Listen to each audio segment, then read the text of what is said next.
everyone, Nicole Cordoves here and welcome back to my channel. Today we finally get to talk to our very own Miss International 2023 third runner-up, but my winner, Nicole Borromeo. Hooray!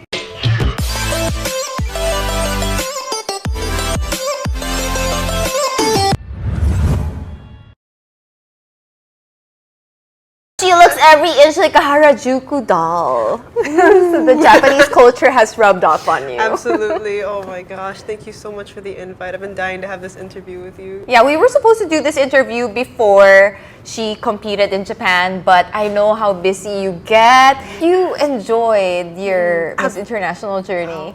Can you tell us the best parts of it? Best parts. Oh God, I could give you a whole list. I could tell you the whole story. Actually, one of my favorites is when we're on the bus, because that's kind of like your time to breathe. Yeah. You know, you're not really focused on how you look. You're not focused on the future. You're just there and you're just appreciating the ride. I love the bus rides. Moment to nap. Yeah. I have a video. I remember I have a video of Miss United Kingdom. She was passed out, exhausted, and she was asleep like this. Yeah. Like her leg was up, and it was like the most unqueenly thing you could see. Yeah. But it's real. Yeah. And I think that's something people need to understand when it comes to pageantry, that they're human beings behind there. So when there's a hate comment or whatnot, I feel like people should be more mindful of that, because at the end of the day, we're doing the best we can. Doing the best we can. Alicia, if you're here. No, she won't flash the video. Don't worry. What about the most challenging one, other than waking up in the morning and having makeup for breakfast? I think a lot of people would agree it's the self-talk, right? When you're in a pageant and you're surrounded by all these beautiful, promising women, you could look at it with the glass half full and say wow, I get to be around these women, I get to learn their stories, it's so beautiful, da, da, da. But it could also go the other way around, where you look at them and you think, if they're so beautiful, if they've accomplished so much, what about me? What have I done? What have I da, da, da, da? Am I really capable of bringing home a crown? When all these girls have a very strong chance of winning, when a batch is so strong, it's so easy to fall into the hole, right? And it's hard to get out of it. I would get calls and these daily checkups of, how are you doing over there? Know that you're loved, know that you're very capable. It's so cheesy, but it really helps. It makes such a difference when you have the support. I did end up looking at the whole thing with a more positive mindset. But it's so, I'm not gonna say I am perfect. I thought positivity through and through.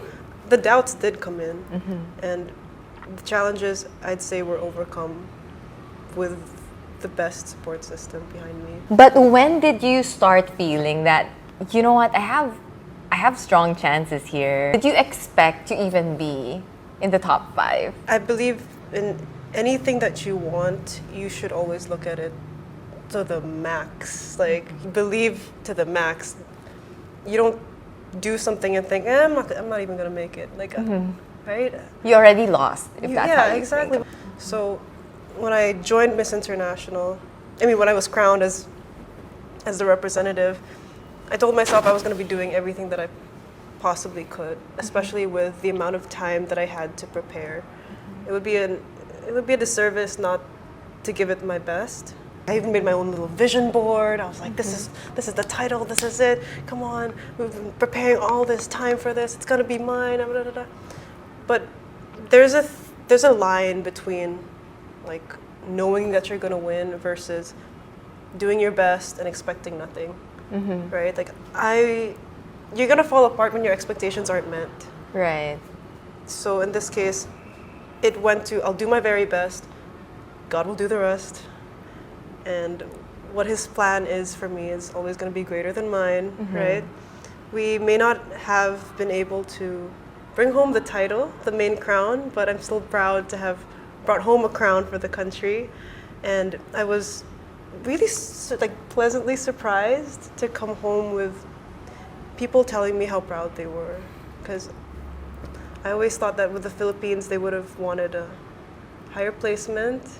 And I think that I really wish I could have been that person to do that. So proud of you. Are you crazy? Thank you. Like, yeah, Thank a crown you. would be a blessing, but the way you performed, like how happy we saw you were throughout your journey, like how light it was, how it was such a joy watching you, and then how you slayed the Q&A. I mean, girl, it was so funny because everyone was like, personality questions, you know, like, what about you? What makes you happy? And then Nicole goes like, this is like the freaking oopcat.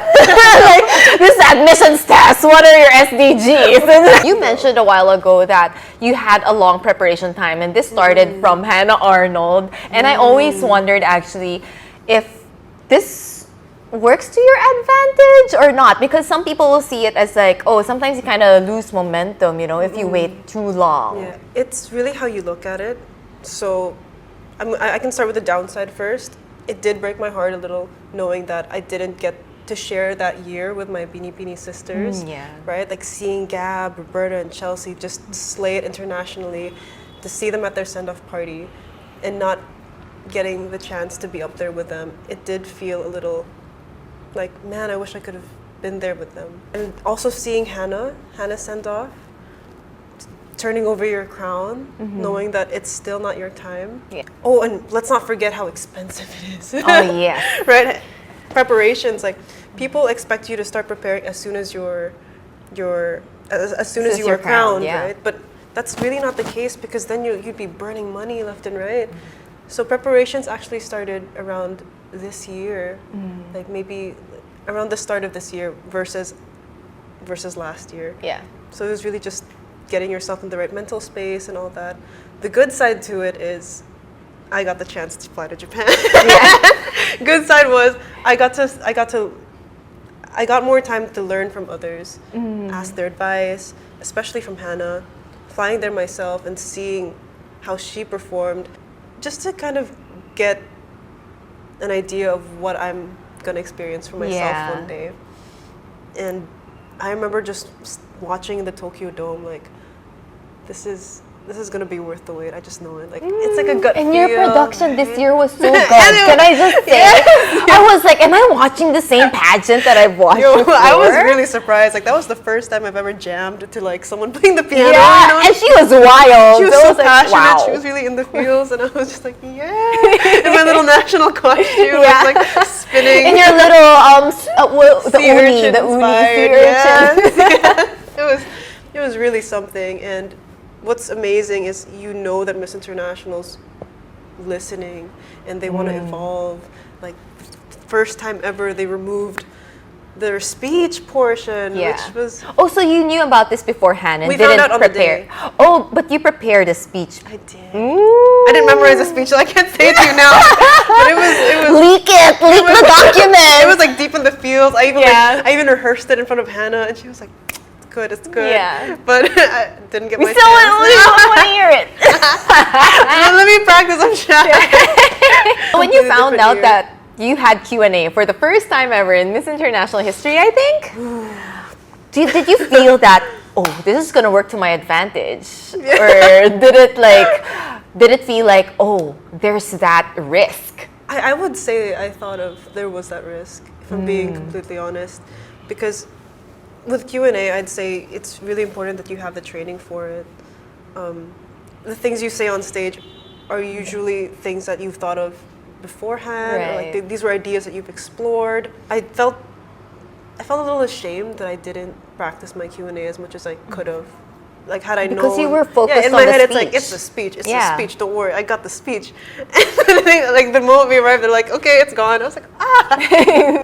I always think that I really believe that I could have done More. better. I could have started training for Q&A a lot sooner, things like that. And I got to give a lot of credit to Callie, because she was so patient with me. She would make time to call while I was in Japan. And I remember telling her, like, it's not working. Like, you're so tired I was already like and drained. basic questions, even personal questions. I was like, I can't think. I don't know why. Like, I felt like I I felt like I was a completely different person from my Beanie Beanie days. Like I felt great about my Q&A skills, my conversations, and now that I was here over a year later, I was like, did I even improve? Did I even get better with how sloppy I feel? Like with my brain not seeming to work, and she was very understanding about it, and she was so encouraging. So I wouldn't have done it without her. Fast forward to like Yes. the finals night itself, like we saw the national costume, Yes. the sea urchin. Whose idea was that? Did you intentionally find a common denominator between Japanese culture and Filipino? You know, we love enjoying our sea urchin by the beach. Like the manongs will just crack it open and like. And so when it's when like you'd go swimming, you try your best to avoid it. Oh Yeah. God, that was like one of my biggest fears when I'd swim. Yeah. It's like the last thing I want is to step on one of those. In Visaya, we call it tuyum, and in Japan they call it uni. It was actually all designer Axel Ke's idea because when we initially It's discussed Cebuano. the initial plan when it came to the concept, we had something completely different, and I think I can share about it. What was because it supposed to be? Because it's already over. We were thinking of like the kites, sarangola, like that kind of vibe with like origami inspired. Because you know how like, it's like there's that mix of growing. It's very nostalgic, right? You go up that in the Philippines. I grew up flying my kite, like my little sarangola, but Miss Axe sits me down and shows me a sketch. And he's like, I have something better. And I was like, This is what you like, but exactly. Like, I don't know how this idea even crossed her. But the moment she showed me the sketch, I was like, that's it. let's do it. Like, Yeah. this sounds so wild. My only concern was, let's not make it black. I don't want to come out there going like, Like, hi, don't move close to me. I did say that because when I got to see it in person, the costume itself is actually it's sharp. It's not enough to hurt you, but it's still really like Right. spiky and but the color, my God, when it hits the light, it looks so It's so funky, dreamlike. It's yeah. funky. It's bold. It's so playful, which I love. And if you take a closer look, you can see that the design it has these puff sleeves. So Right. it's kind of reminiscent on the Filipinianas. Butterfly sleeves. Yeah, exactly. And when I'd wear it, I'd feel like it felt so festive. Yeah.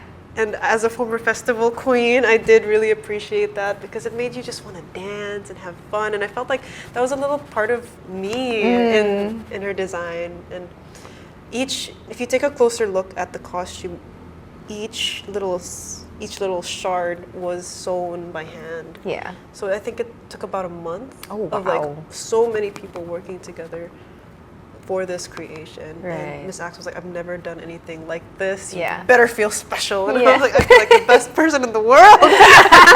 Okay, coastal, a touch of the coastal life, which also translated to your evening gown. You know, that was purely coincidence. Yeah? We had no idea that it was gonna come out looking like a mermaid. Yeah, because you had no idea what the design actually is. I gave the pegs. Okay. And I gave like the necklines I wanted, the colors, and I didn't get to see the gown until it was finally in front of me. Yeah. And when I first wore it, it just fit like a glove, and I've never seen a design quite like it with the shards on the arms, the shards on the ground. And every step I took, it moved so beautifully in the light that I was like, okay, I'm wearing this. I am wearing this. I feel like a mermaid. And when I was a child, this was my lifelong dream.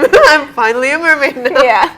You think of Miss International, you think of pink, you think of cherry blossoms, and we really wanted to have more fun with it. That Miss International isn't just this, because then it would just be a box, right? Yeah. Like, we can push the ceilings. We can have more fun. We could show up as mermaids if we wanted to. Like, it's a really proud, beautiful evening gown. Yeah. Shout out to Mommy Fern Amato. For Namato, the who design. did your gown all the way from Dubai. Yes. By just giving I'm your honored. measurements there.